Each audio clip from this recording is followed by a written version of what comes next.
فیہ من کل ثمرات، فرمایا کیا تم میں سے کوئی شخص یہ پسند کرے گا کہ اس کا کھجوروں کا، انگوروں کا، اور جس میں کثیر مختلف قسموں کے پودے پھل لگے ہوئے ہوں، اس کا باغ ہو، تجری من تحتی الانہار، اور اس کے نیچے سے نہریں بھی بہتی ہوں، لہو فیہا من کل ثمرات، اس میں ہر قسم کا پھل ہو، ہر قسم کا وہ پودا ہو، وَأَصَابَهُ الْكِبَرُ، اور جو اس کا مالک ہے اسے بڑھاپا آ جائے،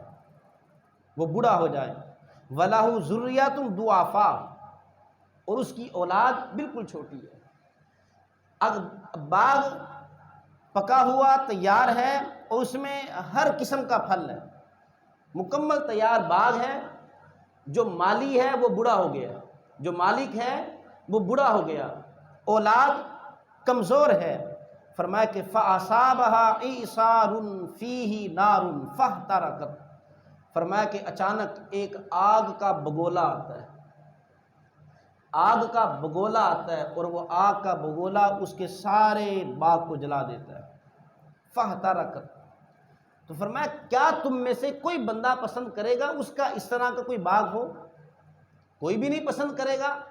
کہ باغ جب پھل کھانے کی باری آئی، جب نفع اٹھانے کی باری آئی،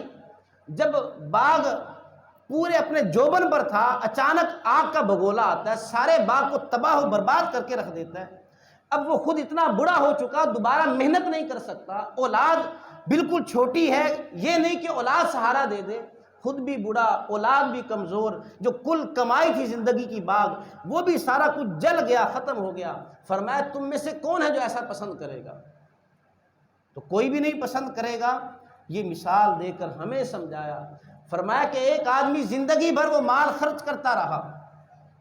وہ سمجھتا رہا کہ میرے نامہ اعمال میں نیکیوں کا پھل ہے، لیکن وہ خرچ کرتا تھا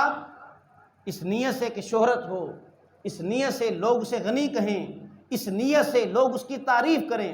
فرمایا کہ کل قیامت کے دن اللہ کی بارگاہ میں جب وہ پہنچے گا، اس کے ذہن میں ہوگا میرے پاس تو بڑی نیکیاں ہیں، میں تو زندگی پر نیکیاں ہی نیکیاں کی، لیکن جب اللہ کے حضور پیش ہوگا، نامہ اعمال کو کھولا جائے گا، وہ بالکل صاف ہوگا۔ تو فرمایا کہ کون اس کو پسند کرے گا؟ کذالک یبین اللہ لکم الآیات لعلکم تتفکرون، اسی طرح اللہ رب العزت تمہارے لیے اپنی آیات کو بیان فرماتا ہے تاکہ تم غور و فکر کرو۔ پھر فرمایا یا ایھا الذین آمنوا انفقوا من طیبات ما کسبتم،